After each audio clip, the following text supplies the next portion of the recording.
The opinions expressed on the following sponsored program are strictly those of the host, guests, and callers, and not necessarily those of this station, its staff, management, or sponsors. It's Down to Business with Jack Miller.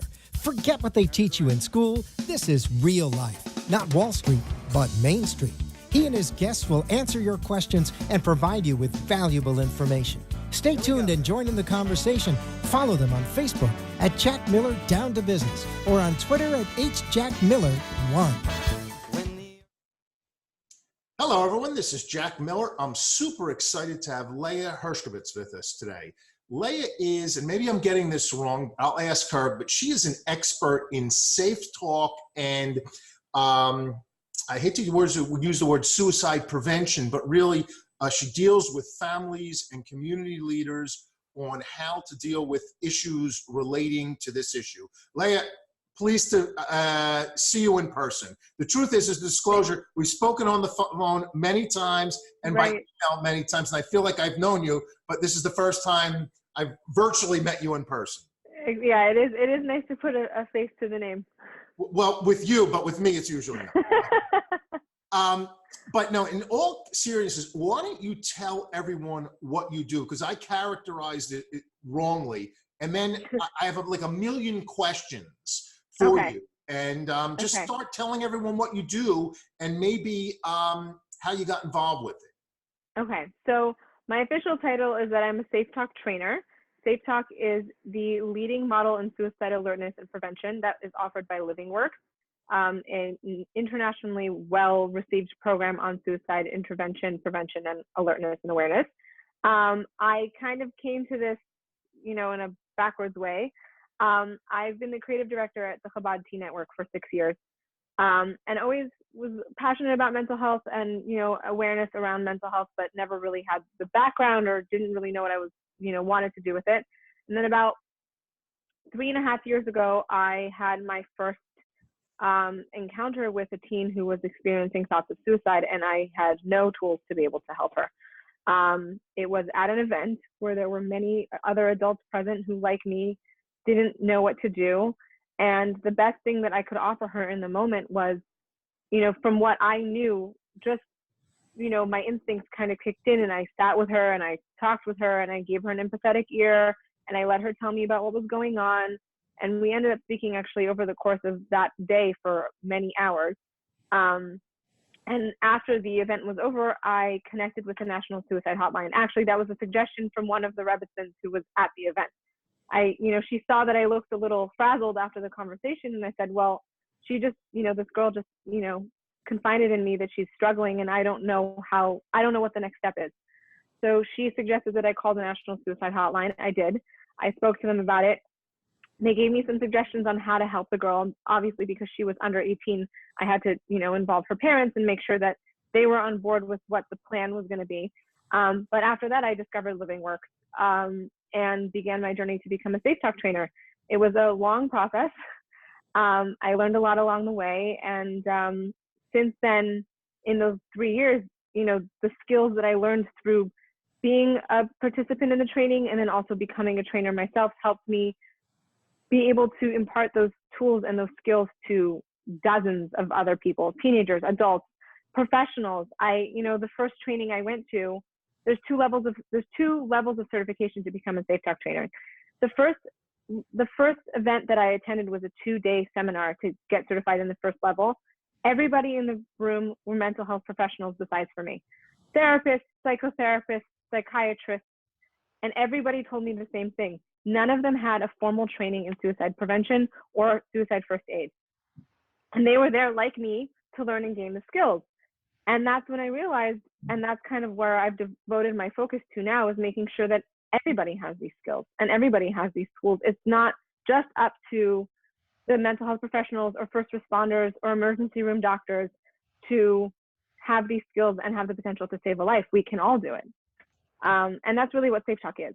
So I want to get into specifically SafeTALK and the skills and things that, but maybe if you can help define the scope of the problem, because it's an enormous problem. From what you read all kinds of statistics, but from what I read is, and I think it was 2017, that it was like, I think 1.4 million attempts.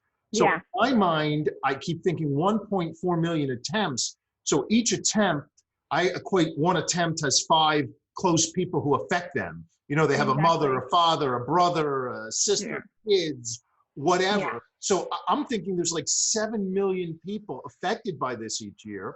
Yeah. There's, I think the number was 44 or 45,000 people who, how do you say it? I don't want to use the word, I don't even want to say the word I'm thinking, but who, Right. What do you say? So most people refer to someone who has a experience, you know, who dies by suicide as having committed suicide. That's not the politically correct term. So we say died by suicide or suicided. Okay. In the past tense. So yes, 40 in 2017, the statistic according to the American, what is their name? The it was the American Foundation for Suicide Prevention. 7,173 people. You know, 129 people a day. The scary part is it's going up in different categories between 8 to 14% a year. And I think it's number 1 or number 2 killer. Maybe that's the wrong word. I apologize if it's not politically correct. In youths, you know, people from 14 to 30 or whatever. So, you know, when I hear about, look, any loss of life is tragic. But when you, and by the way, I forgot another very important one. I think there's 44 veterans a day who meet this state, which is just unbelievable to me. But when you hear these statistics, and you hear about other ways people, unfortunately, are meeting the final fate, these numbers are huge. They're astounding. They're astounding, and it seems people aren't talking about them. It's taboo. The government isn't helping. It seems it's like this black hole. So are my numbers, I don't want to say exactly correct, but is my theme correct that this is just... Your numbers might actually be lower. This is just what they were able to account for, you know, during that search. I mean, it could, and it becomes higher in certain populations, youth, veterans, even, you know, I never associated suicide or suicidality with, you know, the elderly. That was something I learned is a huge issue, you know, ages 70 and over. The suicide rate in that community, because they're experiencing loss of family, loss of mobility, you know, they're retiring, they're isolated and lonely. That's not, you don't usually equate that age group with this. But, you know, but then again, you never know who is experiencing thoughts of suicide. When we think of people who are thinking, who are experiencing thoughts of suicide, you think of people who might be depressed clinically or otherwise. You might think of people who are lonely, isolated, you know, the unpopular kids. Some of the cases that I've dealt with are the valedictorians of their class, highest grades, prom queens, valedictorians.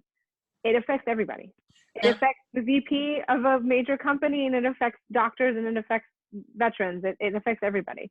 Yeah, I also want to bring out that the fact that it spreads across race and religion and affiliations. You know, I obviously I'm not an African American. I'm a middle-aged white Jewish guy. You know, I couldn't be more bread and butter than that.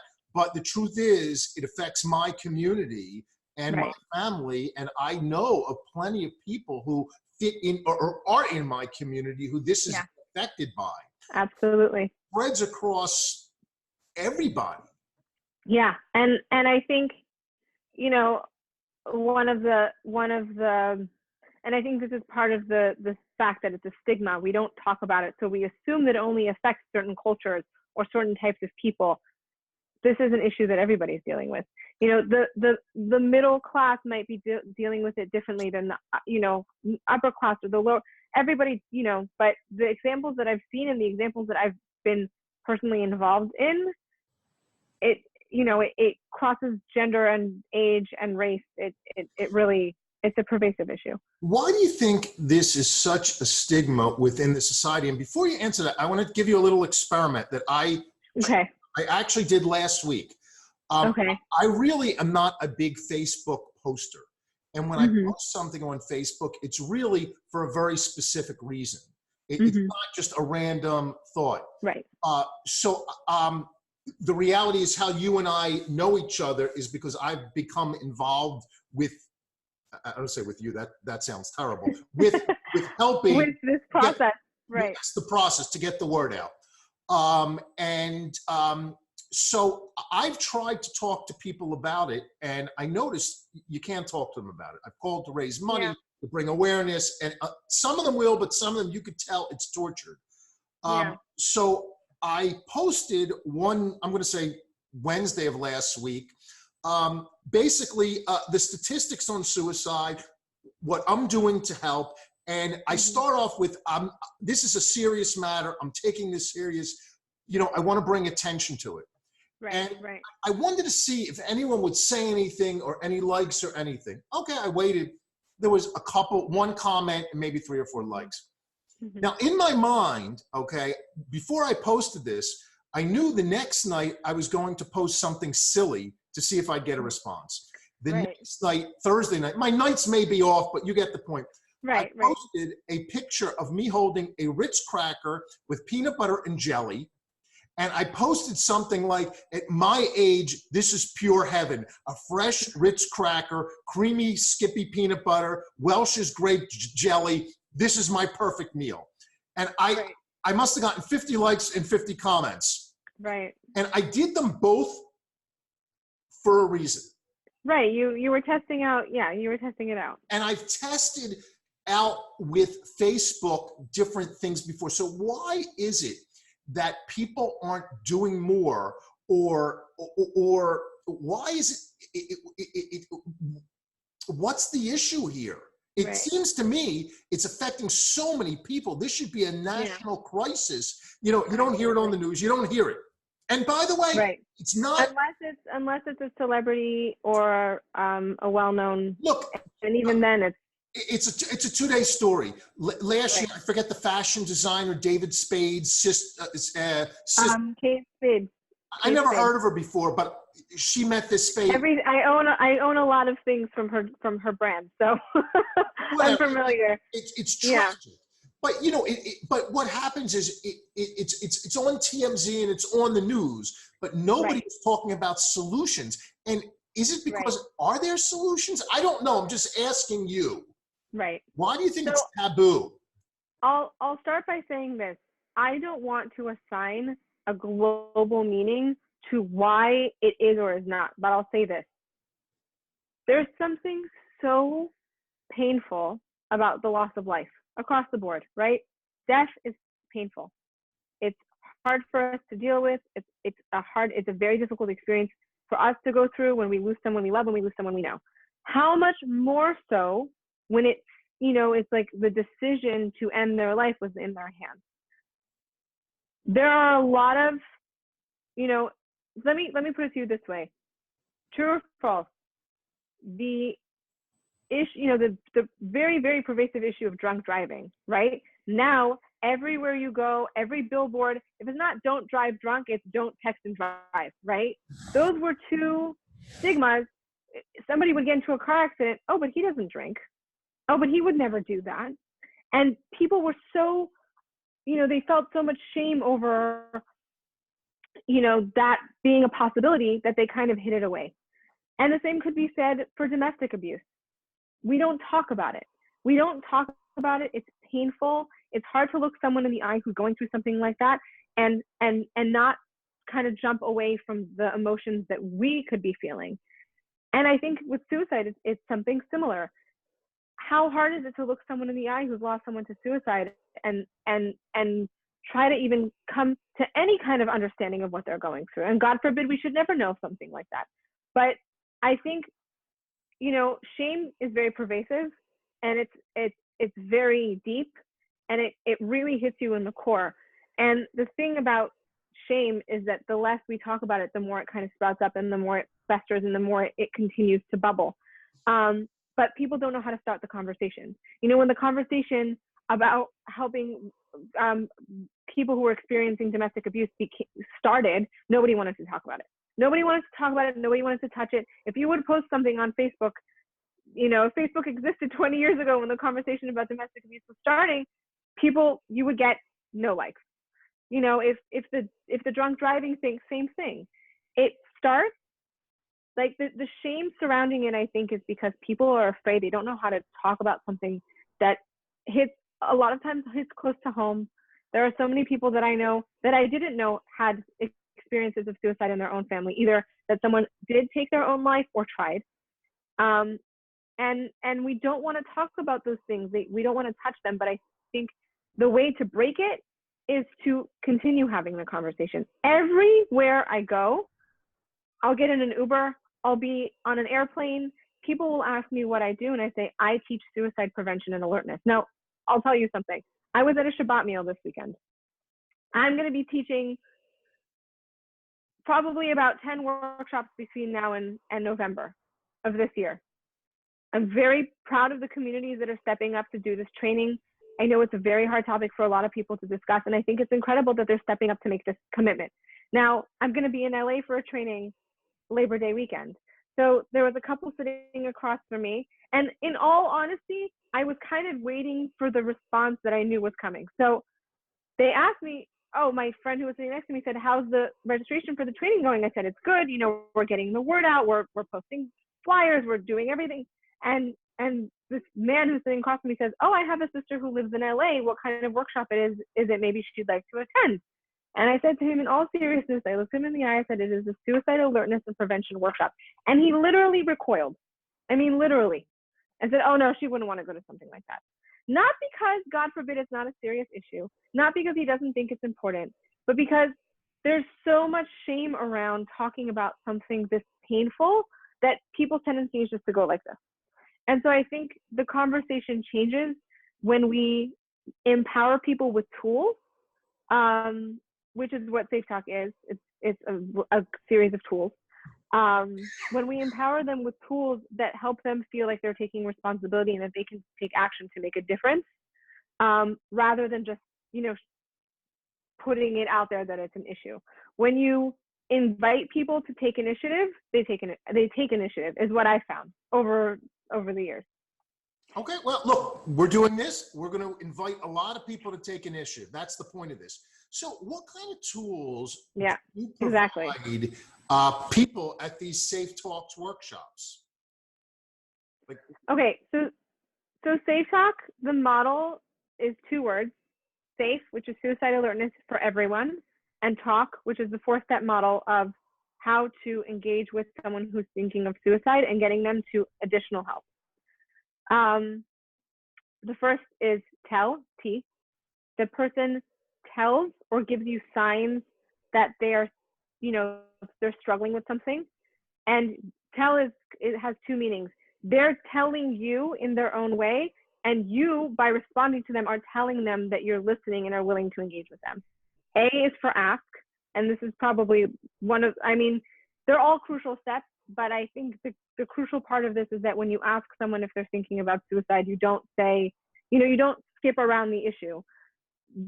In this step, we really teach participants to ask directly and feel as comfortable as they possibly can saying the word suicide. A lot of times, just saying the word is very difficult for people, understandably so. So invites them to ask the person, are you thinking of suicide? Are you thinking of killing yourself? Something that will give them a real direct answer. The next step is listen. So once the person engages and says, yes, I am thinking about suicide, you invite them to tell you, you listen to them and they tell you what's going on, why they might be feeling this way, what has caused them to reach this point. And then K is for keep safe connection. And that is the step of connecting them to an additional resource who can help them in the long term. So if that's the National Suicide Hotline, if it's a teen crisis line, if it's a therapist in the area, if it's a mental health resource, maybe it's a guidance counselor, Or in some cases, maybe it's the police. You know, when a person is telling you, when you're listening to them and they're telling you, I'm planning on, you know, I have the plan, I have the method, you're not trying to connect them to a mental health professional. You're connecting them to 911. So it's really giving you hands-on tools, and there's practice as part of the workshop. Hands-on tools of how to engage with a person, how to show them that you're there for them, and then how to help them get additional resources. And there's obviously a lot of discussion. There's video presentations, there's question answer, there's practice. In these 2.5 to 3 hours, you're really giving them concrete tools that they can use. And I'll tell you from my own personal experience, I used these tools 3 days after participating as a SafeTALK, as an audience member, the first time I participated in this workshop. It really takes the fear, because I think people are afraid to act out of fear, right? What if I do something wrong? What if I say the wrong thing? What if, you know, what if? This kind of takes the fear out and puts you in a mode of responsibility, because now you have tools that can actually, you know, measurably make a difference. Do those tools, are they what I call short steps or short range tools to stop the instant threat? Are there also, you know, you could stop the threat for today, right? But what about tomorrow and next week? Right. When the person goes back to their apartment alone, pain or addiction or whatever. Exactly. So the second level of the Living Works model is called ASSIST, which is Applied Suicide Intervention. I don't remember the end of the I don't remember the end of the what it stands for, but it's basically applied suicide first aid. And in the Keep Safe connection of SafeTALK, the best thing you can do is have someone who is trained in ASSIST that you can, you know, kind of move them along to, for the reason that their job, their skill level is to be able to help the person come up with a plan. Is the plan of keeping them safe for 24 hours? Is it for a week? Is it for a month? How are they going to check up on the person? What kind of opportunities are they going to offer them to engage if they need more help? And I always invite everyone who participates in a SafeTALK workshop to, if they're 18 or older, I invite them to get the ASSIST training. It's a 2-day training. It is not a simple, you know, it's a much longer process. But having taken it myself, I can tell you that it, you know, for people who are curious about how to offer additional resources outside of the immediate response that SafeTALK offers, ASSIST is an amazing tool for that. So this sounds to me like it's people helping people. You know, we can't, I'm a believer in, you know, you don't have to say whether you are or not. I don't really, it's not relevant, in waiting for the government or, you know, Big Brother to help or whatever. I believe things have to be, we are our brother or our sister's keeper. Right. So I believe in, you know, it takes a village. It's about the communities. Absolutely. To step up. But I guess it goes back to, where do the communities, they think, oh, I know my next door neighbor has a problem. If I go intervene, I'm going to be the bad guy. Or where do you cross the line? But it seems this to me is about an army of great people like yourself looking to help people in need. Right. And I think that's part of the importance of what these skills offer, is that we shouldn't have to wait for somebody else to take control. We shouldn't have to wait for somebody else to take the lead or decide that they're going to, you know, do something about it. I mean, look, the United States of America, we're a very empowered country. People see an opportunity, they take it. They see a need that needs to be fixed, you know, a pothole in the ground, they're the ones patching it up. It's a great and kind of idealistic idea to believe that we can wait for everybody else to step up to the plate. But the truth is that all of those, you know, we all become leaders by stepping up to the plate. Look, I belong to the Chabad sect of Orthodox Judaism. Okay, the Lubavitcher Rebbe, Rabbi Menachem Mendel Schneerson, he created leaders. He created people. He created an entire generation of people who saw opportunities and didn't wait for other people to make those opportunities happen. Those opportunities were hard. They were time consuming. They were expensive. They didn't always get results. And there's a lot of hard work involved. But I think that anyone who's ever been in a leadership position knows that we don't wait for other people to grasp opportunities.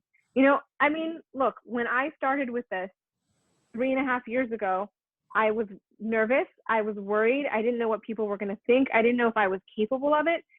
But the thing is this, I could have waited for other people to take control, especially in the scenario where the girl, there was a girl who I was dealing with at an event.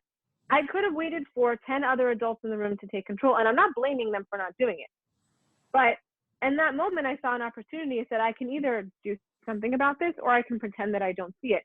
But if I pretend that I don't see it, what kind of leader am I? And what kind of person am I?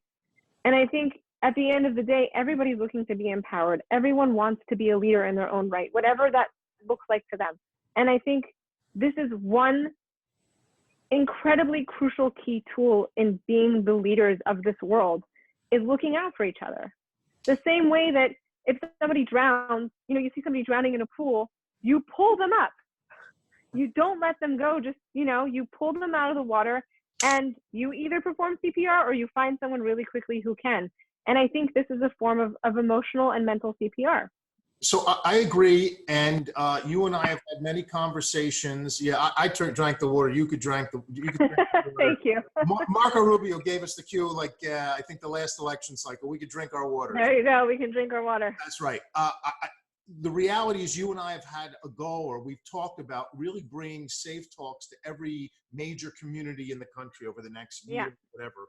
And I know you've told me that you think we can book 30 in the next 6 months, 9 months, whatever it is. Absolutely. We already have 10, so what's another 20? Look, you know my commitment. You know how excited I am about this.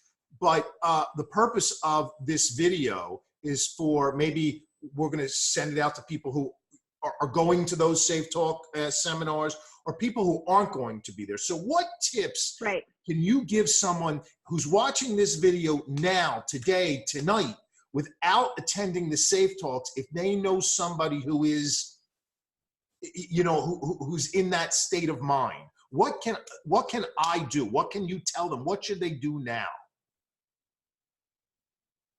What they can do now, first of all, is sign up for a SafeTALK workshop. But after that, or before that, shouldn't be afraid to reach out to resources to ask questions. A lot of times people see someone who they know who might be struggling, and they don't really know who to turn to or what to do. The internet has hundreds of thousands of resources, but a lot of them are either old, or the statistics aren't up to date. The situation, the advice that I give to people in these kinds of situations is pick up the phone and call the National Suicide Hotline. Tell them it's a non-emergency, unless there is someone who is in their immediate vicinity who is actively pursuing suicide. Tell them it's a non-emergency, and ask them how they can be of help to the person. They will probably give them the 4 steps.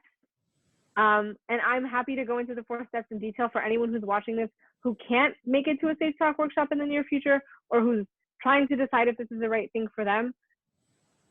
There are so many tools that are available out there in the world for anyone who has questions about this. The American Foundation for Suicide Prevention has hundreds of resources, and they're always available to take people's calls. Same thing with the National Suicide Hotline. And actually, this is something that a lot of people don't know, is that the National Suicide Hotline is linked to the D.D. Hirsch Mental Health Center in Los Angeles, where I completed the first part of my training. They have staff on call at all hours of the day. They have trainers on call. If they have questions and they're not sure where to turn to, either for themselves or for somebody else who they know and love, the easiest thing they can do is pick up the phone. And if they can't pick up the phone because the person's sitting right next to them and they don't want to alarm them or alert them, there's also multiple texting lines that are available. Right from the comfort of your smartphone, you can text the National Suicide Hotline. I can give you the number right now. And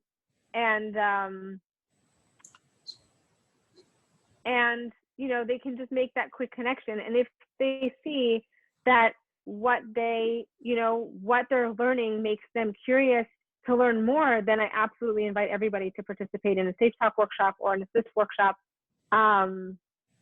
It really, I really think it really makes a difference. So is it fair to summarize what you've just said in 2 plain words? Get involved. Yes, absolutely. Because I do something. think, right. And, you know, knowledge is power. Knowledge is what propels us forward as a nation, as a society. And I think, you know, it's not, people say to me like, oh, what if I sit through the workshop for 2.5 hours and I don't come away with anything? And my response to that is, you never leave an opportunity of gaining knowledge and information without having learned nothing. You will always learn something, even if you don't feel like it's applicable to you right now, which, you know, some people come to the workshop and say, I don't really know how I'm going to use this. And then a month later, they'll call me and say, you know what? I never thought I was going to use this. And I just did. These skills are, you know, are there for a reason. And I think the best thing that anyone can do is reach out, get curious, and get involved. Gotcha. Don't turn your back.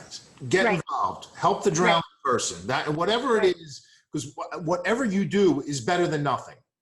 Absolutely. That is the perfect way to put it. What did I miss? What didn't I ask her? What message do you want to convey that I didn't ask you? I think the message that I want to convey more than anything is going back to the stigma of, you know, people are very nervous to talk about this topic. They're worried about, you know, planting ideas in people's heads. They're worried about not doing the right thing. To that, again, I would say, I think that the way to beat the stigma, the way to end this, or the way to make a dent in it is to talk about it. I think as a community, you know, in the United States and beyond, we've learned that the issues get solved when as a community we come together and discuss how we're going to fix it. Hiding away from it feels comfortable, but it's not helpful. So I'm going to quote my favorite social psychologist and social worker. Her name is Brene Brown. She always says to choose curiosity over comfort. So for this particular area that feels shameful and full of stigma, for many people in the world, what I would invite them is to just get curious. So you're going around the country and doing these safe talks. Yeah, and can I just list the ones that we have scheduled so far so that everyone knows where we're at? Please do. We will have August 29th in Los Angeles. We can add the flyer here so that everybody knows about it. The following Sunday, we will be in Fresno, California. The following Sunday, Monday, we will be in Sarasota. We will be teaching 3 workshops there. Then we will be in Randolph, New Jersey, October 28th, followed by Wilmington, Delaware, November 15th. And then Bucks County, Pennsylvania, December 1st. And then into 2020, we're planning for Great Neck, Long Island, Virginia, Commonwealth University, University of Texas at Austin. I mean, these are just some of the places that we've been in communication with who are, you know, engaging with us and asking for more resources. So hopefully within the next couple of weeks, we'll have all of September and most of November booked. So those are where we're at right now. What we're going to do is when we edit this, we're going to put the dates, we're going to put your contact information, Great. Whatever scrolling, and all the editors will do that so people will see. Wonderful. But what can our community leaders do? Look, we're going to put this out there. Plenty of non-Jewish people see this, and it's the same problem facing your community. Deal with it. Right. But what can the Jewish community do about these social issues? I think it begins, and I think this goes back to being leaders. When the leaders of the communities, when the heads of the communities show that this is something that they take seriously, their communities will respond in kind. A lot of times people are afraid to brush the surface of this issue. And the communities and the community leaders that I've seen who've taken a vested interest in educating their communities about this have, they've created a much warmer, safer, loving community for the people that live in it, because they know that they can turn to their rabbis, to the community heads, to the principals of the schools, to anybody really. I think what community leaders can do in our specific community is take the initiative to make this, to bring this topic to the people whose lives they touch on a daily basis. Or come to us, and we'll bring. Right, and we'll come and do it. Yeah, I was going to say. So again, to reiterate, we want to bring this SafeTALK program to every major community that we can in the U.S. Yeah. Because this is just a tragedy, and if we don't step up, no one's stepping up. I'm hoping other people join the bandwagon. Well, the good thing about this is that there are a lot of people who are already doing amazing work in this. There have been communities that I've called in the last 2 weeks just to follow up and see, and they said, we already have a suicide alertness, or we've done training this year. And my response to that is, amazing. That's incredible. They apologized for letting me down. I said, you're not letting me down. This is incredible. I'm so happy to hear that you are already offering these, resources in whatever form, if it's SafeTALK or if it's another method, that you're offering this initiative to your community. And I think once we start spreading out to more cities around the country, once more people start getting involved, I think everyone will start to understand that this is not something that just affects one community. This is an issue that affects everybody. And if, as community leaders and as rabbis, rabbisans, principals of schools, directors of organizations, we can all come together and show the people who we are the leaders of that this is an important issue for us. I think that's when it'll start to snowball. Well, Leigh, I really appreciate your time tonight. I appreciate more you allowing me to be on this journey with you. And I just don't know how to thank you. Is there anything else that I didn't ask you that we didn't cover before we? Not that I can think of off the top of my head, but if something specific comes to mind, we can include it in like a postscript. But again, I'll just reiterate that I think the most important thing is for everybody to, get the information. We'll come to your community. We will train we will train your teams, your adults, you name it, we'll do it. Anything that we can do as a team to bring this life-saving work to as many people as possible. But I think it starts with everybody having the curiosity to, make that first step. And I also want to thank you so much for your time and for your involvement and for helping, foster this into, giving so many communities the ability and availability to take part in this. So thank you. I was going to say, I don't want to say it's my pleasure. I wish I didn't have to. Right. And right. The biggest blessing for me will be the day where people don't need my help anymore. That's exactly right. With that, I thank you. We will end this video. And again, we're going to put it on the screen, the dates, the contact information, and community leaders. You got to deal with these issues. Don't stick your head in the sand. You don't need the big buildings. You don't need all this other nonsense. You need to deal with the people's issues. Again, our people are they're whatever reason, they're suffering from depression, they're suffering from addiction, they're suffering from drugs, they're suicide, gambling, divorce. You got to deal with these social issues. Nothing else matters unless you deal with the social issues. So I beg of you, please get involved. And if you don't like this program, come up with your own program. Do exactly what Leigh said, what the Rebbe said. Come up with your own program. Be your own leaders. I need this like a hole in the head. Leigh doesn't need this either. We're doing it because there's a void. So please step up. Leigh, thank you. And thank you, everyone else. Take care. It's Down to Business with Jack Miller. Forget what they teach you in school. This is real life. Not Wall Street, but Main Street. He and his guests will answer your questions and provide you with valuable information. Stay tuned and join in the conversation. Follow them on Facebook at Jack Miller Down to Business or on Twitter at HJackMiller1.